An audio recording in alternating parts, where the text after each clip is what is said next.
Good afternoon. Welcome to the Analyst. Today we'll be taking up 7 newspaper articles from the Hindu and the Indian Express and discussing them.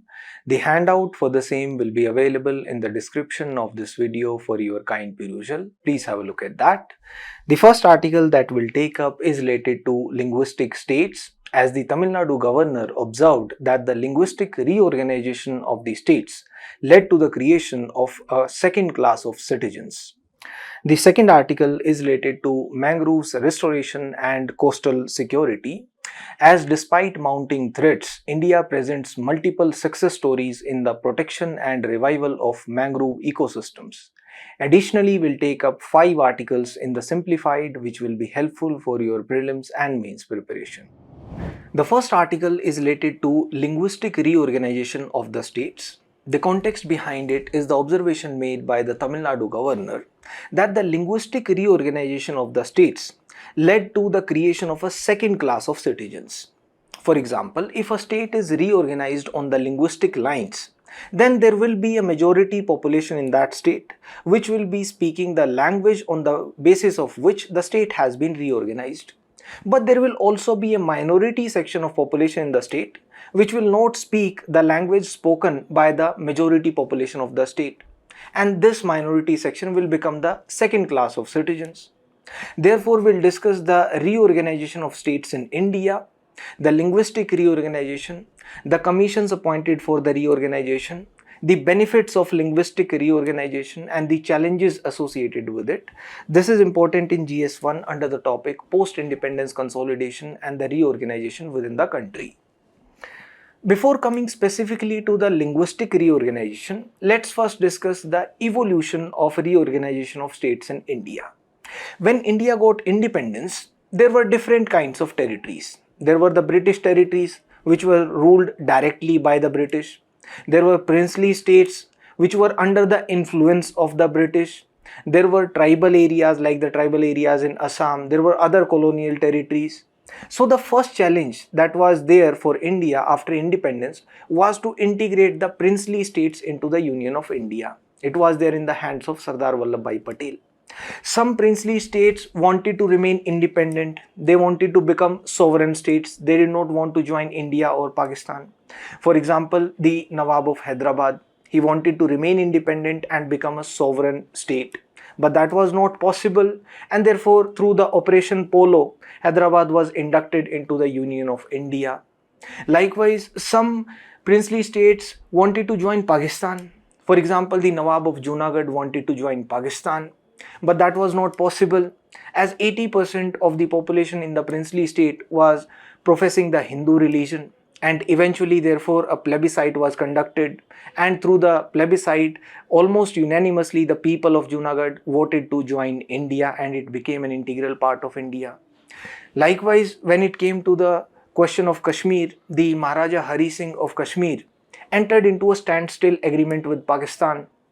But Pakistan invaded Kashmir, and the Maharaja Hari Singh fled to India and signed an instrument of accession with India, and Kashmir therefore became an integral part of India.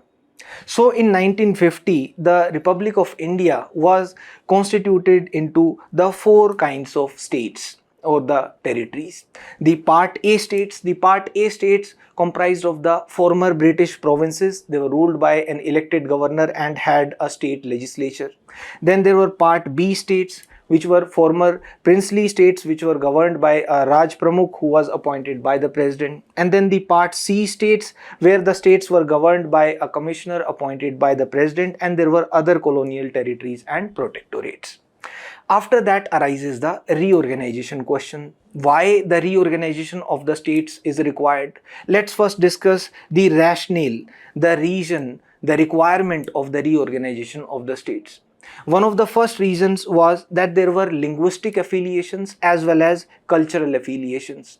Because of the linguistic and cultural affiliations, it was also easier on governance. It was easier to govern the territories in case they were reorganized on the linguistic lines or the cultural affinity lines.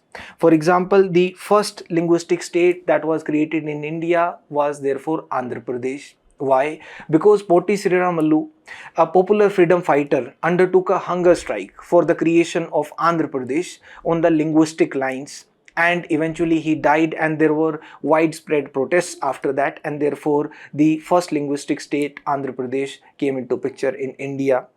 Also, another rationale was to preserve and to cater to the tribal and the ethnic identities.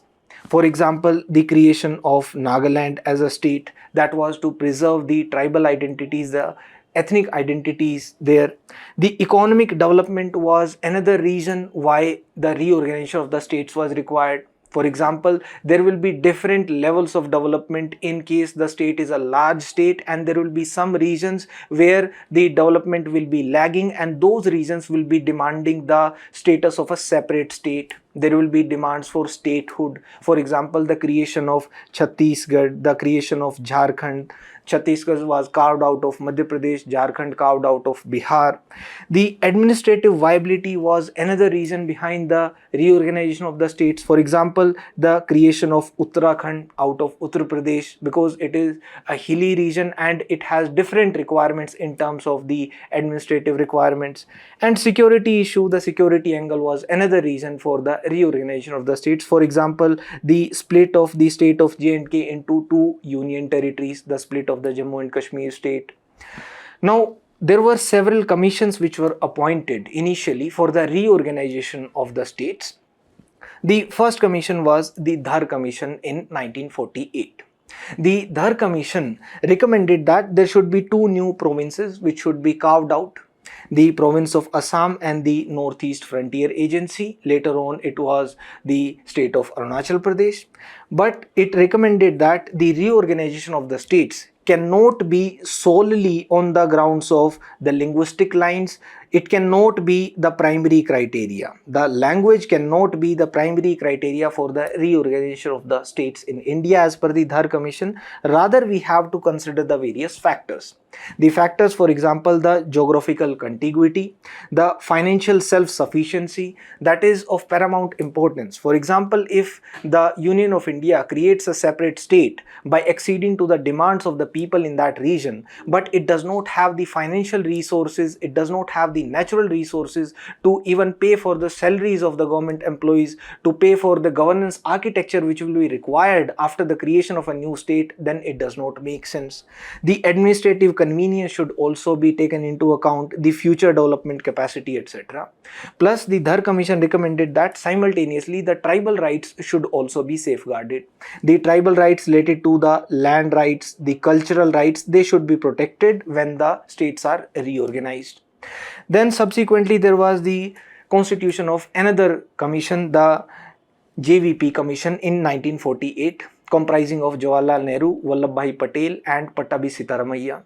And it recommended that we should consider again various factors for the reorganization of the states. For example, the security of the country, the unity of the country, as well as the economic prosperity.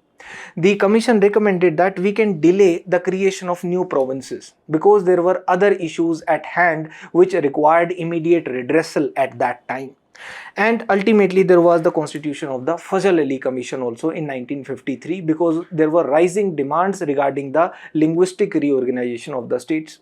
The Fazal Ali Commission recommended that language can be one of the basis of the reorganization of the states. But it also did not accept one language, one state concept. Rather, language can be one of the basis of reorganization, and it recommended that again we should look at the various factors. For example, the unity and security of the nation, the linguistic and cultural homogeneity of the region which is supposed to comprise of one state. The financial, economic and administrative considerations also had to be taken into account. Therefore, there has to be a pragmatic approach rather than only language being the criteria for the reorganization of the states. And it recommended therefore the constitution of 16 states and 3 centrally administered territories.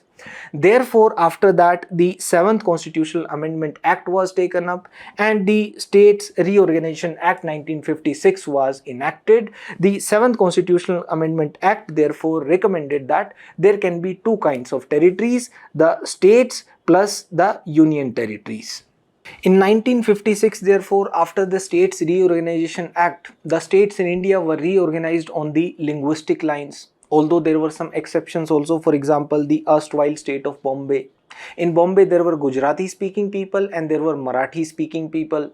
But Gujarat and Maharashtra, they were not made separate states at that time. They were made separate states in 1960 only, when there were movements by the people. For example, in Maharashtra, there was the Sanyukt Maharashtra movement taken up by the Marathi speaking population, and in Gujarat there was the Maha Gujarat movement taken up by the Gujarati speaking people, and they became separate states organized on the basis of linguistic lines. Before that, in 1957, there was the creation of Naga Hill and Tuengsang area. It was carved out of Assam only as a union territory. And later on in 1963 itself, Nagaland achieved the status of a full statehood itself.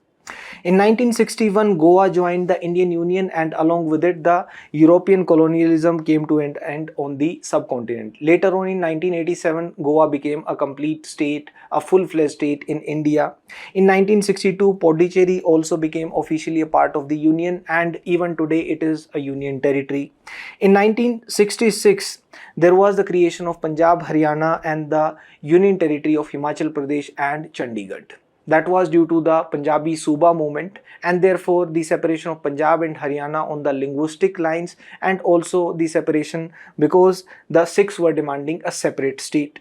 In 1971, even the Union Territory of Himachal Pradesh was also granted the full statehood, and in 1972, the northeastern regions Manipur and Tripura, they also were granted statehood, while there was the carving out of several union territories out of the state of Assam, including Mizoram, Meghalaya and the Northeast Frontier Agency.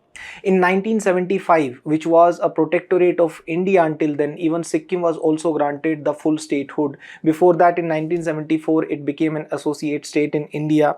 In 1987, Goa also was granted a full statehood, but the Union Territory of Daman and Diu was carved out of it, and the Union Territories of Manipur and Arunachal Pradesh, they also became the full-fledged states. Meanwhile, in 1991, Delhi was also deemed the National Capital Territory, and it was given a legislative assembly. Now, in the current millennium, if we see, there has been the reorganization of the states again, not necessarily on the linguistic lines. For example, in 2000, the Uttarakhand, Jharkhand and Chhattisgarh were created. Uttarakhand out of Uttar Pradesh, Jharkhand out of Bihar and Chhattisgarh out of Madhya Pradesh. In 2014, even Telangana also attained statehood. It was carved out of Andhra Pradesh, although both Telangana and Andhra Pradesh, they have the Telugu speaking people. And in 2019, there was the split in the state of Jammu and Kashmir, also carving out two union territories out of the erstwhile state. Now, what are the benefits of linguistic reorganization of the states in India? One of the benefits is the preservation and growth of the cultures, the regional cultures. For example, when Maharashtra was carved out of the erstwhile Bombay state, then there was the growth of the Marathi culture. For example, the Marathi theatre, the Marathi festivals, for example, the celebration of Ganesh Chaturthi in Maharashtra. Likewise, when Tamil Nadu was carved out on the linguistic lines, there was the growth of the Tamil culture. For example, the development in Tamil cinema. Similarly, the linguistic reorganization ensures that there is better communication between the citizens of the state and the government of the state, because there is no language barrier associated then, and it also strengthens the state level governance. For example, when Kerala was carved out on the linguistic lines, it could take up the state level governance in a better way. For example, the implementation of the reforms in the land reforms, the education, which it could not have tailored specifically as per the needs of the Malayali society. And the linguistic reorganization also leads to the increased grassroots level political engagement, again because of the language barrier being removed. For example, the Odia speaking people easily being able to connect to the Odia speaking political leadership, and there was a reduction in the language based marginalization also, because of the same language being spoken by the majority population in that state, and there not being two major sections of the population speaking two different languages in the state, there won't be any marginalization if there is a reorganization of the state on the linguistic lines. Plus, it may lead to the minimization of border disputes. For example, when we take the case of Punjab and Haryana, earlier there were two major languages which were being spoken in the erstwhile Punjab state. The Sikhs were speaking majorly Punjabi and the Hindus were speaking majorly Hindi. And there is an efficient and streamlined administration as well. For example, we can see that there is a high literacy rate in Kerala after it took up the education reforms, the education initiatives which were tailored as per the needs of that particular population, and the administration became streamlined. Likewise, the linguistic reorganization leads to improved education through the mother tongue instruction also, and it leads to greater inclusivity in the political leadership. For example, we can see that the linguistic reorganization led to the emergence of new leaders like NTR Ramarao in Andhra Pradesh and similarly M. Karunanidhi in Tamil Nadu, and it leads to the facilitation of the interstate dialogues also, and the states using then a common language. For example, the English language being used for the communication for the interstate dialogues. But there are certain challenges which remain despite the linguistic reorganization of the states. For example, the linguistic reorganization of the states has not stopped the emerging of exclusive regional identities. The Sons of Soil doctrine, for example, like in Maharashtra, the Shiv Sena propagates the anti-migrant sentiments, claiming that the people coming from Bihar or from South India, they are taking the jobs away from the Marathi speaking people, and therefore they are propagating the anti-migrant sentiments in Maharashtra. Likewise, the linguistic reorganization has not stopped the politicization of language for the divisive agendas. For example, Andhra Pradesh was carved out on the linguistic lines only, but despite that, the concerns of the Telangana region were not addressed, and therefore the people from the Telangana region started demanding separate statehood for themselves, and therefore the linguistic reorganization could not solve the problems of that region. Likewise, there will be disparities in the regional development and the access to the governance. For example, within Maharashtra, there is lesser development in the Vidarbha region as compared to the Mumbai. Likewise, in Gujarat, there is lesser development Saurashtra region as compared to Ahmedabad. Therefore, there will be demands for separate statehood from those regions where the investment is not higher, where the infrastructure building is not higher. And there will be challenges to the national cohesion and unity also. Even if there are demands for further statehood, the linguistic reorganization, etc. For example, the demands for Bodoland in Assam, Gorkhaland in West Bengal, they will lead to further issues related to national unity and cohesion.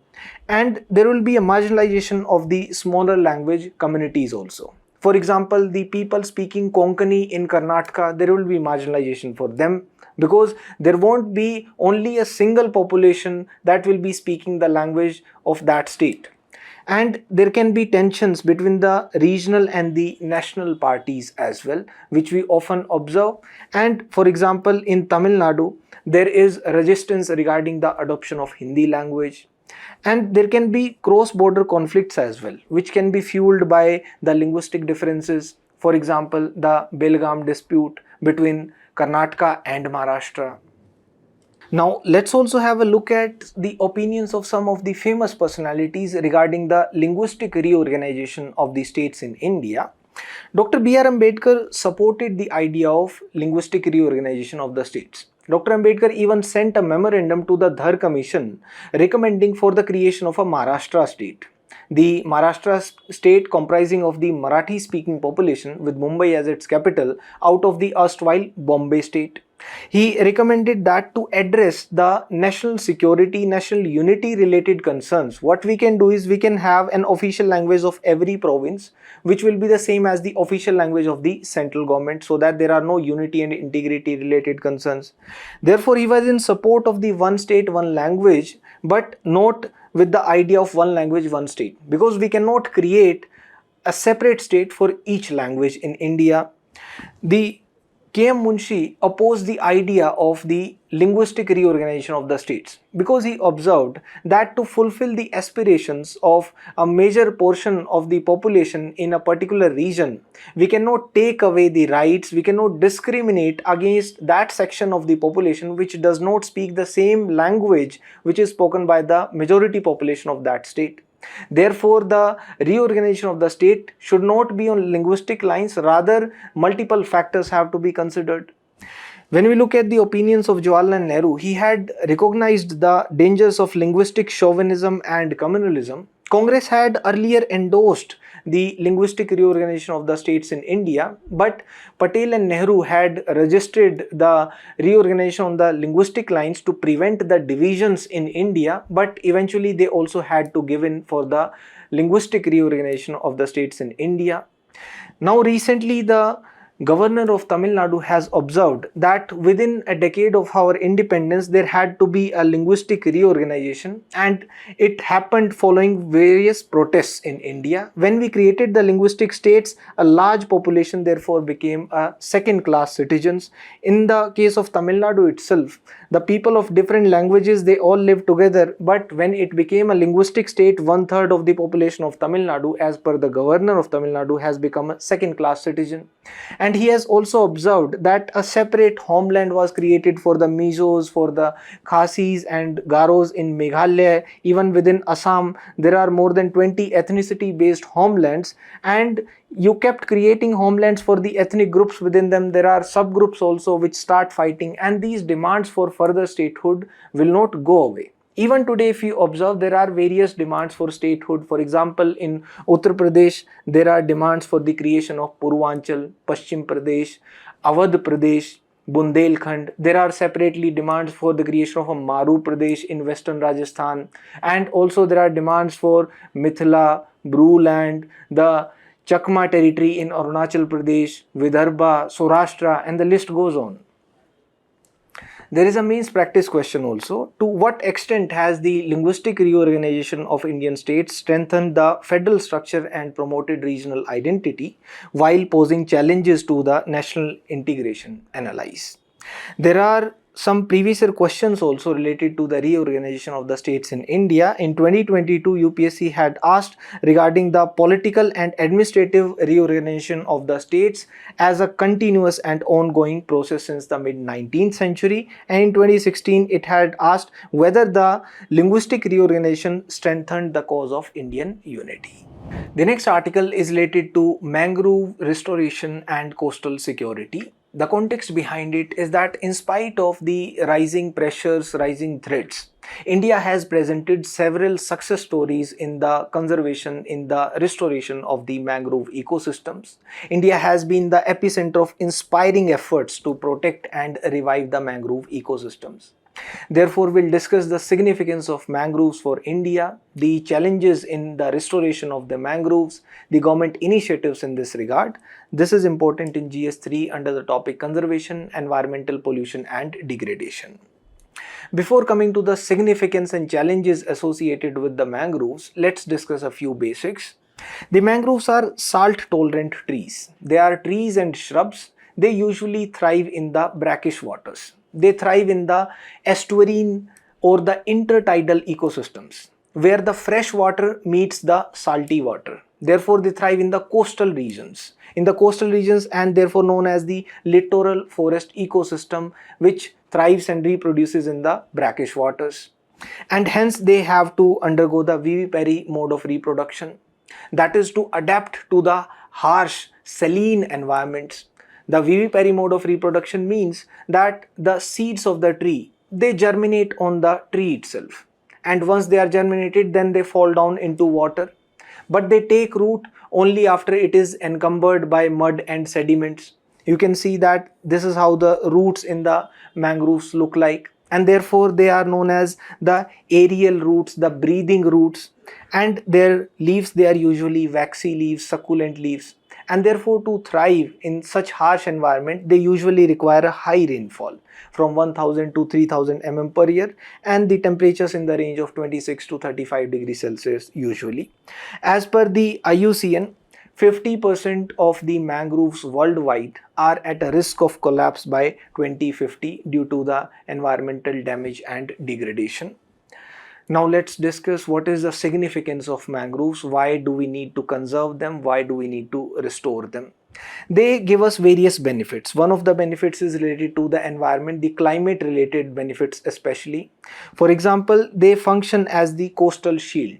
They are like the bio shield for the coasts.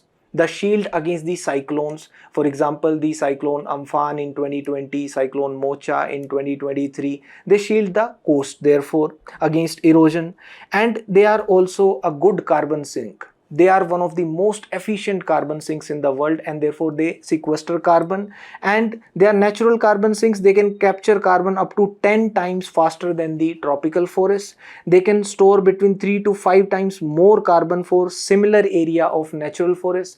Plus the carbon that is stored, it is stored below the ground in the soil, where it can trapped for hundreds to thousands of the years. But this carbon is absorbed through photosynthesis. Some of it also returns to the atmosphere, for example through respiration by microorganisms, the vegetation, etc. Also, the mangroves, they help in the flood control. How? They can control the flow of the water, and they can therefore prevent the soil erosion, also preventing the floods, regulating the floods. Another significance of mangroves is the conservation of biodiversity. They are able to conserve biodiversity as they are the habitat of various species. For example, the Royal Bengal tigers, they live in the Sundarbans, and they are also the biodiversity hotspots usually. For example, in the Sundarbans itself, there are more than 300 bird species, 250 fish species, and there are more than 50 mammals also who thrive there. There is economic significance also for the mangroves. For example, they provide the livelihood support. There, the farmers, the people who thrive in the mangrove ecosystems, they go for fishing, and even ecotourism also brings about the economic support for the locals. And there are forest produce also which can be extracted from the mangroves. For example, the GI tagged Sundarbans honey. And there are strategic significances also. For example, the mangroves, they serve as the natural security buffer. For the east coast of India, especially the mangroves along the east coast of India, they are functioning like the natural buffers and going for the maritime security, the natural security that India enjoys. Plus, there are cultural significances. For example, the heritage and the traditions of the locals, they are also attached along with the conservation and the thrival of the mangrove ecosystems. But there are a few challenges associated with the restoration of the mangroves, with the protection and revival of the mangroves. For example, there are rising sea levels. Annually, the sea levels rise by 3 to 4 mm. It causes the inundation of the low-lying areas near the coast, and the sea water, the brackish water, entering more and more into the inland areas. And the human-induced regions are also there. Anthropogenic regions are there which create the environmental stress for the mangroves. For example, the illegal logging in the mangrove regions, and there is the shrimp cultivation which is taken up, which also causes degradation in that area. And there is the expansion of the aquaculture activities in the mangroves regions.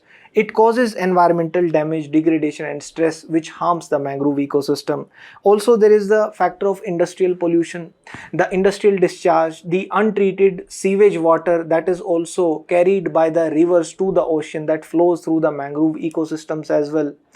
And there are frequent cyclones as well. For example, Amphan, Mocha, etc. The brunt of these cyclones, that is also borne by the mangrove ecosystems also. Plus, there is the overexploitation of the resources. The resources can be harvested from the mangroves, but it has to be done sustainably. But there is illegal, unreported fishing also, unregulated fishing also, which happens near the mangrove ecosystems. And there is over harvesting of resources, for example, the harvesting of honey from the mangroves. And as per some reports, there is the nitrogen imbalance also. The nitrogen phosphorus ratio ideally should be around 16:1, but as observed by a study in Sundarbans in 2015 itself, it was around 75:1, which causes the degradation of the mangrove ecosystems. Now let's also have a look at some of the initiatives taken up by the government and internationally for the restoration of the mangroves. There is India State of Forest Report 2023, which tracks the progress of the mangroves restoration and the coverage of the mangroves. In India, as per the report of 2023, about 0.15% of geographical area is covered under the mangroves ecosystem. And there is the MISHTI initiative, the Mangrove Initiative for Shoreline Habitats and Tangible Incomes. The MISHTI initiative provides for the financial assistance Financial assistance is given to the local communities for the plantation of the mangroves, and there are awareness campaigns also taken up to educate the people, the locals there, to help in the plantation as well as the conservation of the mangroves. There is the same initiative also, that is sustainable aquaculture in mangrove ecosystems initiative, that is to promote the sustainable aquaculture practices. And the WWF India has also come up with a campaign Magical Mangroves, that is again to enjoin people to join in the protection and the conservation of the mangroves. Under the National Coastal Mission program also, there is conservation and management of mangroves and coral reefs, that is to ensure that there is an annual action plan which is built for the conservation of the mangroves. Through the CRZ notification 2019, the Coastal Regulation Zones notification, the government classified the mangroves as ecologically sensitive areas. Also, in case a project is taken up where the mangroves of the area of more than 1000 square meter will be affected, then a 50-meter buffer zone also has to be created before such activities. And in case the mangrove ecosystem is affected, then the compensatory plantation also has to be taken up in 3 times the area that is affected. Then there are technological innovations also. For example, the adoption of remote sensing, the geographical information system and the real-time monitoring systems, for example, using the watchtowers and the drones, etc. Now coming to the article, there are a few success stories which are presented by the author. The first one is from Tamil Nadu. Under the Green Tamil Nadu mission and other coastal restoration programs, Tamil Nadu has nearly doubled its mangrove extent from 4,500 hectares to 9,000 hectares in 3 years from 2021 to 2024. One of the initiatives is the restoration of a green belt of mangroves near the Buckingham Canal in Chennai. Under the Green Tamil Nadu mission, the Forest Department planted more than 12,000 mangrove seedlings from 5 species in 2024, and the restoration also involved removing the invasive species simultaneously, the invasive species Prosopis juliflora weeds, before planting the mangroves. Another success story is the conservation effort regarding the mangroves taken up in Mumbai. There, Amazon's Right Now Climate Fund partnered with the Brihan-Mumbai Municipal Corporation, and this project combined ecological restoration with urban cleanup and the biodegradable barriers called trash booms. They were installed to intercept the plastic pollution from entering into the mangrove ecosystem and targeting the collection of at least 150 tons of plastic over 3 years. Simultaneously, there was the planting of new saplings also in Mumbai. Mangrove saplings creating new habitat for flamingos and empowering local communities, especially women, by providing them paid employment in planting and maintenance. Another success story regarding the mangroves restoration is that of Gujarat. In Gujarat, under the Indian government's Mangrove Initiative for Shoreline Habitats and Tangible Income scheme, that is the MISHTI scheme, Gujarat has become a national leader, and there it is rebuilding the coastal resilience across the Kutch and the coastal Saurashtra regions, supporting biodiversity and local livelihoods, like promoting ecotourism and contributing to the blue carbon goals also. And Gujarat is already home to 23.6% of India's mangrove cover.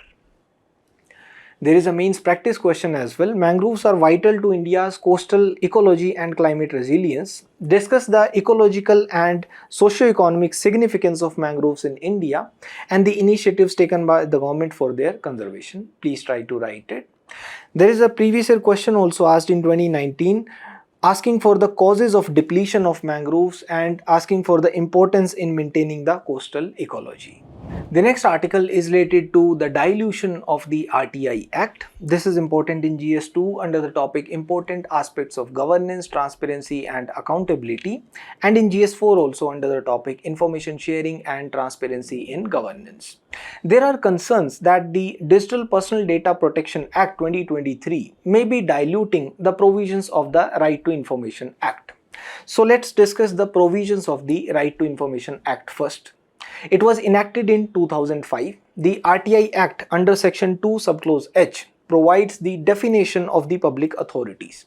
Public authorities can be those who are either constitutional authorities, constitutional bodies, or created by a law, a statute, or created by the central government or the states, they are functioning under the central government or the state governments, or even the NGOs, the non-governmental organizations, in case they are substantially financed by the government, even they can also be termed as public authorities under the ambit of the RTI Act.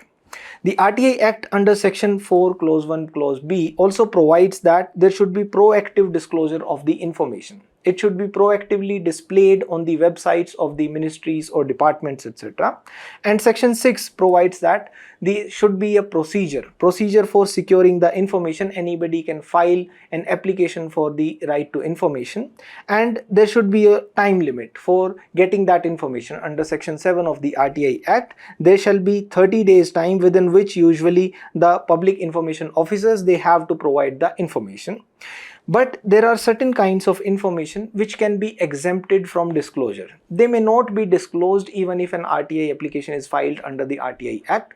These exemptions are created under Section 8 of the RTI Act, and they can be on the grounds of the national security, public interest, etc.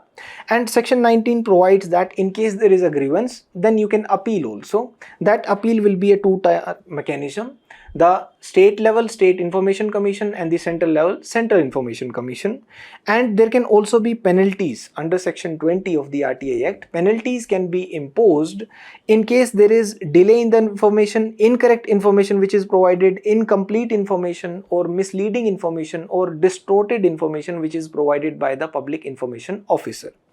Additionally, Section 23 of the RTI Act provides that the lower courts are barred from entertaining the cases related to RTI. Although appeals can be filed, the writ petitions can be filed. For example, the High Court can be approached under Article 226, the Supreme Court can be approached under Article 32 of the Constitution regarding the RTI related grievances also. Then the RTI Act underwent an amendment in 2019. In the 2005 Act, there was a fixed term for the Central Information Commissioners and the State Information Commissioners for the 5 years. They had a security of tenure, but the 2019 Act removed this and provided that the central government will notify the term of office. Likewise, regarding the salary also, the 2005 Act had provided that at the CIC and ICs equivalent to the salary of the Chief Election Commissioner and Election Commissioners respectively. At the state level, it should be equal to the Election Commissioners and the Chief Secretary of the state respectively. But in 2019, it was changed and it will be determined by the central government again. Likewise, the 2005 Act provided the pension and other retirement benefits, etc., whereas in 2019, these provisions were deleted altogether. Now, what are the issues with RTI? Why there are problems? One of the issues is the rejection rate.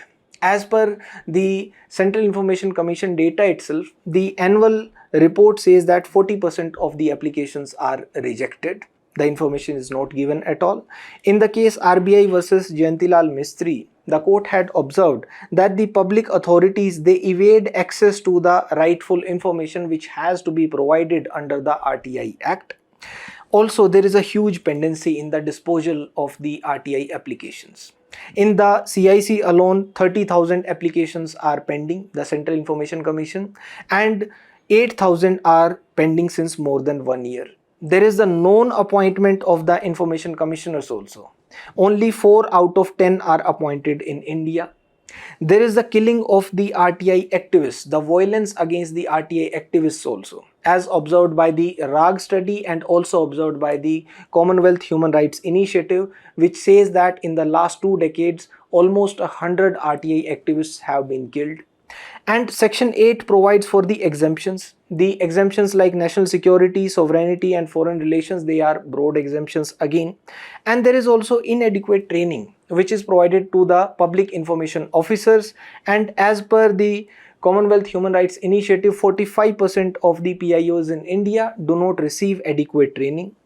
And simultaneously, there is the dilution of the RTI Act also through the amendments that we just observed, which were done in 2019.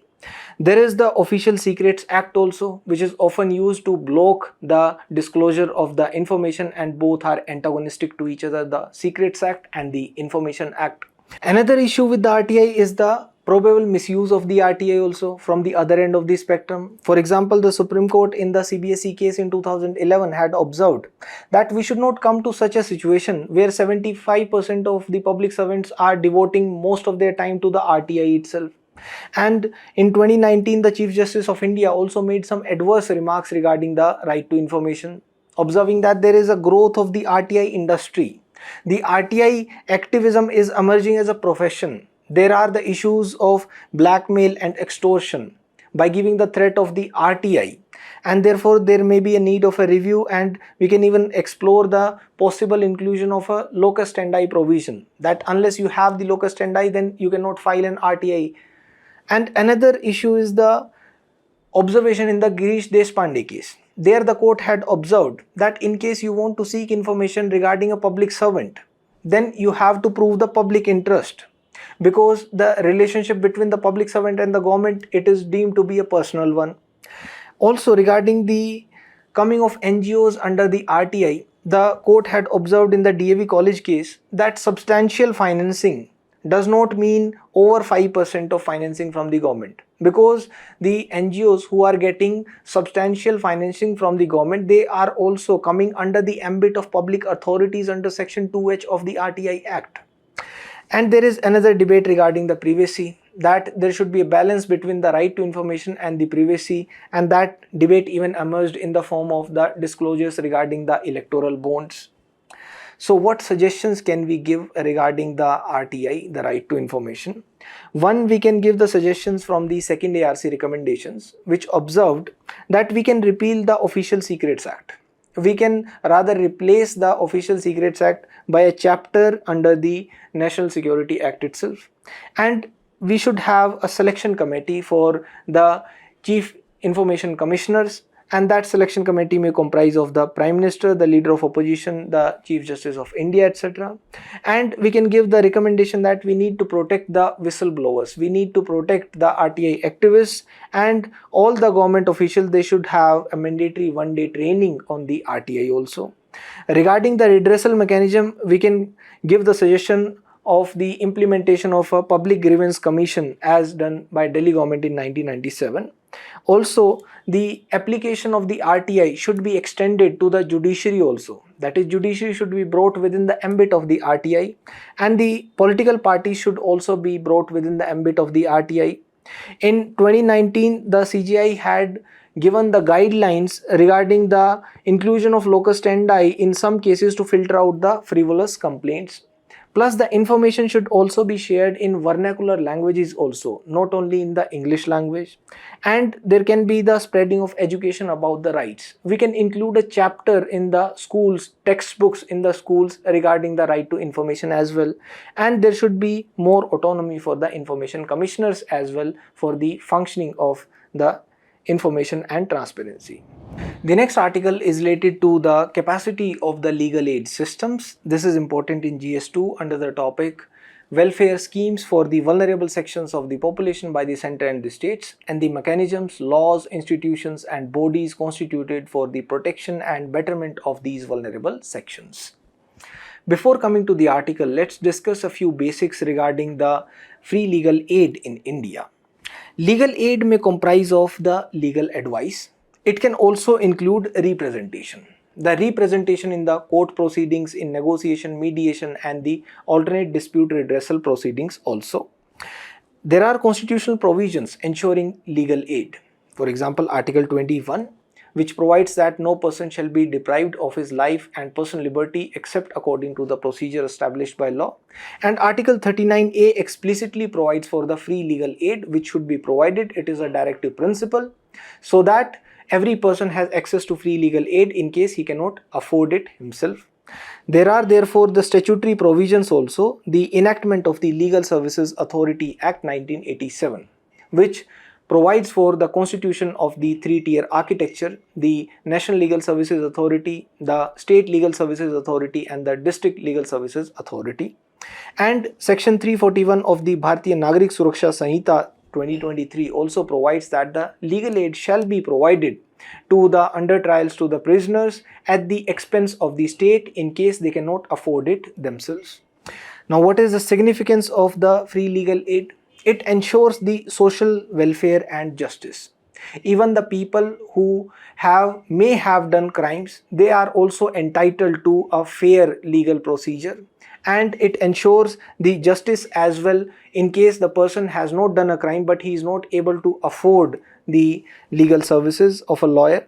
It also ensures the protection of the rights, as no person who has not committed a crime should be condemned to any punishment, and it significantly upholds the rule of law as well, and it is important for ensuring the spreading of the legal awareness. But there are certain issues regarding the free legal aid in India. For example, the awareness among the under trials regarding the free legal aid which can be provided to them is poor. The quality of aid that is provided by using the pro bono means, the voluntary free legal services provided by lawyers, that is also not good. And there are often the funding crunch which is experienced by the departments and the resources which may not be available for ensuring the free legal aid. There are delays also in the providing of the free legal aid, and at times there are barriers as well. For example, language barriers in the provision of the free legal aid. Now, what are the government initiatives regarding the ensuring of free legal aid in India? The government came up with the DISHA scheme, the Designing Innovative Solutions for Holistic Access to Justice in India scheme, that is for the legal aid in the pre-litigation mechanism, and the Telelaw initiative, that is providing the legal advice to the people who are engaged in a legal tangle, and the Nyay Bandhu program as well, that is providing the pro bono legal services. Under this, the lawyers, they can voluntarily register themselves to provide for the pro bono legal services. The Nyay Mitra scheme, that is to ensure that the cases which are more than 10 to 15 years old, they are disposed of quickly, and the adoption of the mechanisms like the Lok Adalat as well. There are a few judgments also regarding the free legal aid in India. In MH Hoskote versus the state of Maharashtra, the court had observed that the prisoners also have the right to free legal assistance under Article 21. In Husainara Khatun versus state of Bihar, the court had observed that there is a right to speedy trial as well, which is implicitly contained within Article 21 for the prisoners. And in the case of Khatri and others versus the state of Bihar, the court observed that there has to be legal aid in the protection of the rights of prisoners. Recently in 2024, the Supreme Court came up with directions to strengthen the legal service authorities, the National Legal Service Authority, State Legal Service Authority, and at the district level also, and for the periodic review of prisoner legal aid clinics, and the audit of the legal aid defense councils, and the periodic reporting to the higher tier mechanism, that is from the district legal service authority to the state legal service authority, and from the state legal service authority to the national legal service authority. Now, coming to the article, the author observes that through the free legal aid, the state is mandated to serve 80% of the population. But the real figures are very low, as only about 15 lakh got free legal aid in 23-24, and the services are available at the courts, prisons, and the juvenile justice boards. And there is only one legal clinic per 163 villages in India as per the India Justice Report 2025. When we look at the budget allocation and spending, there also it is quite less, as less than 1% of the total justice budget in India goes for the free legal aid. And the total allocations although have doubled from 2017 to 2022, but the state contributions have risen, whereas the NALSA funding has declined. The per capita spending therefore has doubled since 2019, but there are wide disparities among various states regarding the provisions and the spending on free legal aid. For example, in Haryana it is 16 rupees and in West Bengal it is 2 rupees.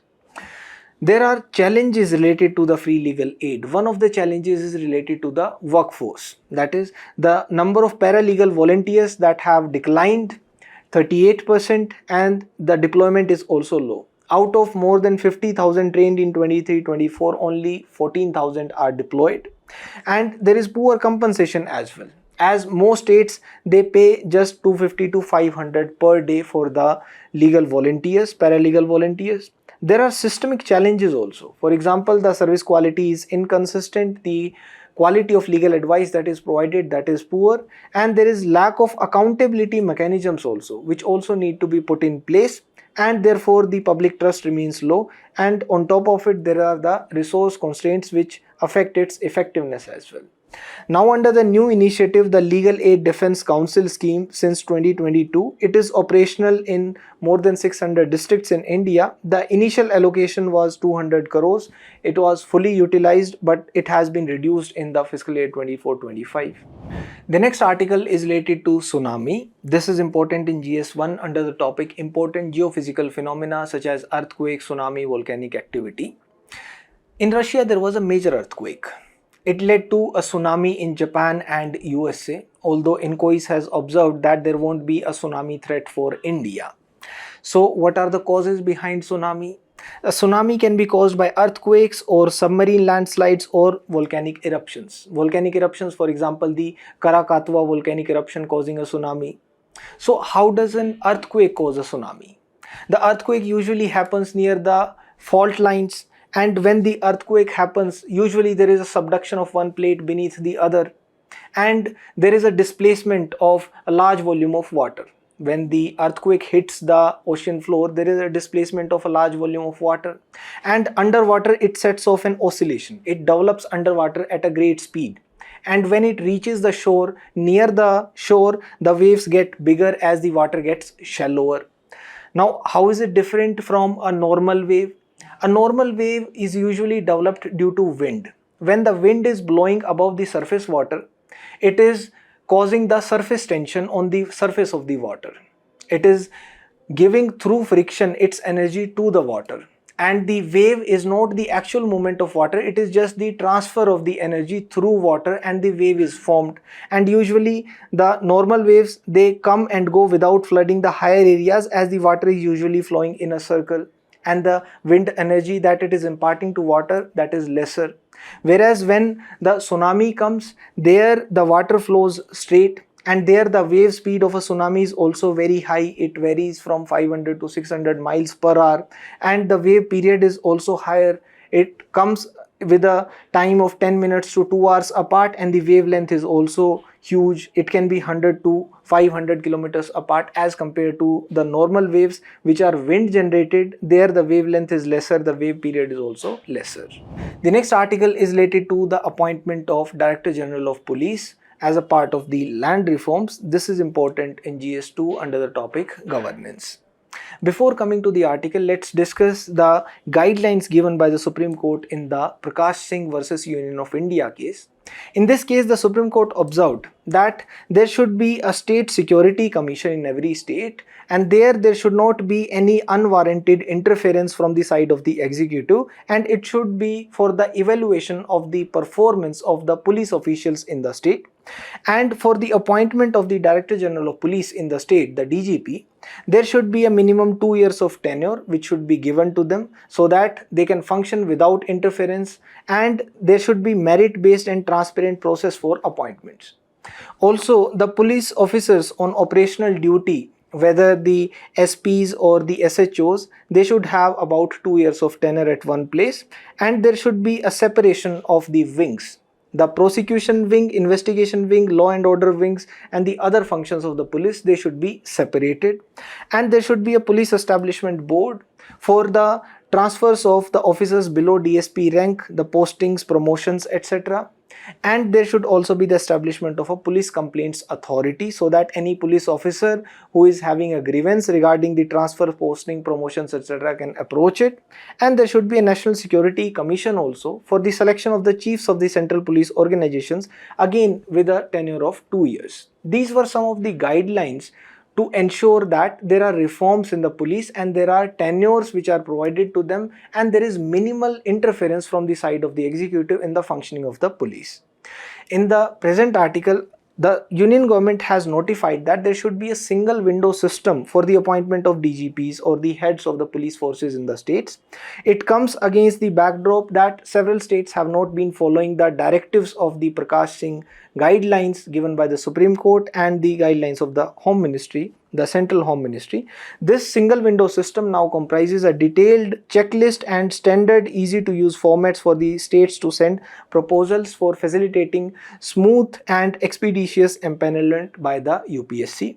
The Supreme Court guidelines and the consequent circulars of the ministry also made it clear that an officer who is considered for appointment should have a minimal residual service of at least 6 months from the date of the occurrence of vacancy, and the state should also send their proposals to the UPSC at least 3 months before the vacancy arises. Whereas in Tamil Nadu, it is yet to send the list, although the incumbent is set to retire on August 30, 2025.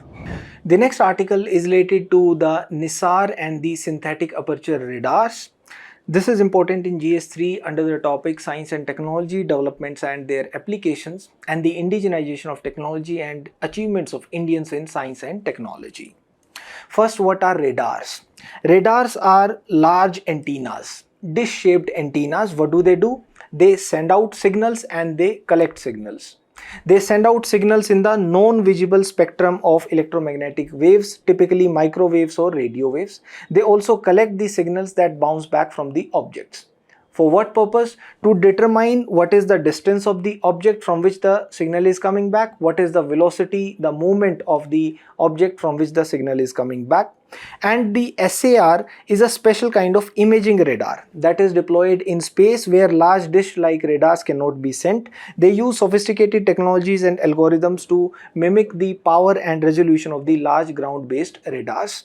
The radar antenna reflector has a diameter of just 12 meters. The antenna for the NISAR can produce images whose resolution is comparable to a ground-based antenna with 20 kilometer diameter. And there is a deployed solar array as well to generate the electric power which will be used to run the instruments such as the two synthetic aperture radars. There are two SARs. The L-band SAR can penetrate through the tree cover, ice and sand to map the ground below by using the higher wavelength microwaves. The another SAR is the S-band SAR. It has a shorter wavelength, therefore it cannot penetrate very deep into the ground, but it can capture features such as crop fields and water bodies, etc. Now, what is the significance of the partnership between ISRO and NASA regarding NISAR? It involved a significant cost. If any one country would have gone single-handedly for the deployment of NISAR, it would have been very costly. Therefore, there was a division of the cost involved among the ISRO and NASA. The L-band SAR, the 12-meter antenna, etc., they were contributed by NASA, whereas ISRO contributed the S-band SAR, the rocket, the spacecraft, and it also launched the NISAR. And this idea goes long back. The idea for a NISAR-like mission emerged in 2007 after a committee in the US recommended that there should be a space mission to study the changes in land, ice or vegetation cover, etc. and also to facilitate the studies of earthquake, landslides, volcanoes and the studies of climate change, global carbon cycle, etc. And India has now even signed on to the Artemis Accords, also a US-led partnership on space exploration, and it will help us in returning humans to the moon. NASA and ISRO have also worked out a strategic framework for the human spaceflight cooperation as well. And one of the first outcomes of the party was the participation of Subhanshu Shukla in the NASA facilitated Axiom 4 private mission to the International Space Station. Thank you.